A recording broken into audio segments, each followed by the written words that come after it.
Amici ed amiche della Finestra sulla Sicilia, ben trovati. Sono in compagnia del nostro carissimo professore Russo.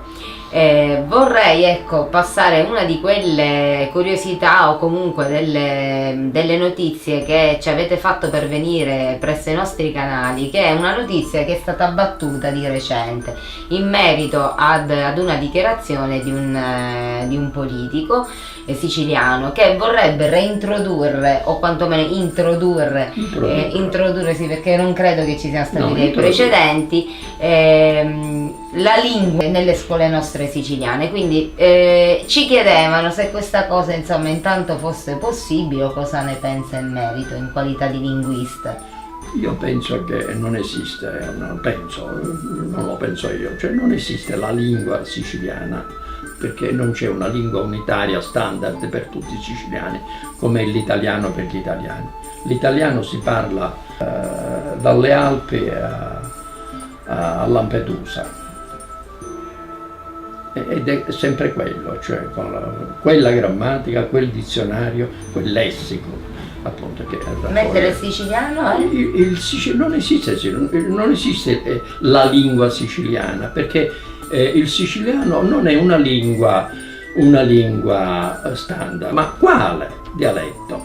Se diciamo che il siciliano non è una lingua e non è una lingua unitaria e nemmeno come dialetto è unitario, si possono insegnare soltanto le parlate che sono varianti di un astratto siciliano. Tra l'altro da provincia a provincia. Quindi appunto a Catania si può insegnare il catanese che viene parlato in città e nella provincia, a Palermo il palermitano, a Trapani il trapanese, ad Agrigento l'argentino e a Messina il messinese e via dicendo. Ma anche perché questo siciliano che abitualmente noi sentiamo anche talvolta storpiare nei film o comunque lo sentiamo, non è non tutti i siciliani parlano allo stesso modo. Esiste il dialetto codificato, unitario, nella tradizione letteraria. Per esempio, se andiamo indietro nel tempo, mettiamo per esempio, partiamo dal 500, ecco il siciliano di Antonio Veneziano, di Tommaso Versa, quello di Giovanni Meli, palermitano, del catanese Micio Tempio, che è Domenico Tempio, per citare i nomi più illustri della letteratura siciliana in dialetto. Ecco, Capuana, Martoglio, lo stesso Pirandello che scrisse anche cose in dialetto siciliano. Quando appunto facciamo riferimento a queste opere scritte in dialetto, tra virgolette, stiamo parlando di un dialetto che nessuno ha mai parlato e nessuno parla.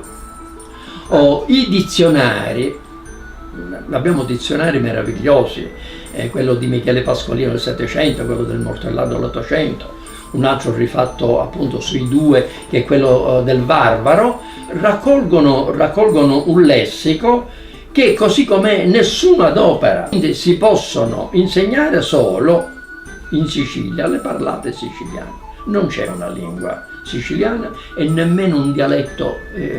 Quindi spiegateci che cosa volete insegnare. Quello che dicevi tu, la questione che ponevi tu, chi insegna il dialetto, chi insegna le parlate. Ci sono persone che lo possono, che queste parlate le possono insegnare benissimo. Secondo me si dovrebbero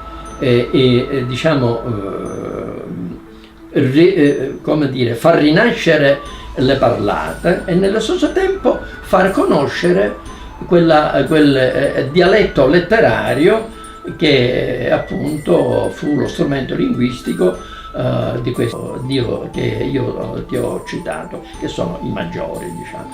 Io penso una cosa, più efficace sarebbe cominciare a persuadere le famiglie moderne, che così come quelle che le hanno precedute, queste famiglie fossero ora convinte a fare il contrario, incoraggiare i figli a parlare il dialetto e loro stessi a parlare in dialetto ai figli per recuperare l'identità linguistica della Sicilia. Questo sarebbe più efficace. Insegnarlo anche, ma nello stesso tempo indurre le famiglie a caldeggiare la rinascita delle parlate locali. Ricordo io, ragazzino, schiaffe date ai bambini figli delle famiglie nostre amiche perché osavano parlare dialetto.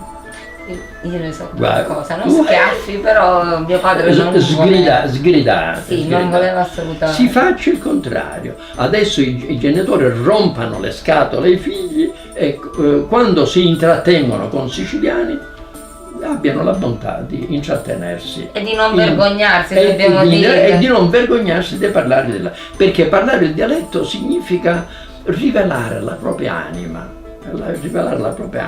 parlare con la propria autentica, nativa voce. Che meraviglia, che aggiungere, nient'altro. Bene, amici ed amiche della Finestra sulla Sicilia, spero che insomma quantomeno abbiamo in qualche modo chiarito un po' quelle che potrebbero essere i vostri dubbi, e da me e dal professore Antonino Russo l'appuntamento è la prossima. Parlate in siciliano. Arrivederci.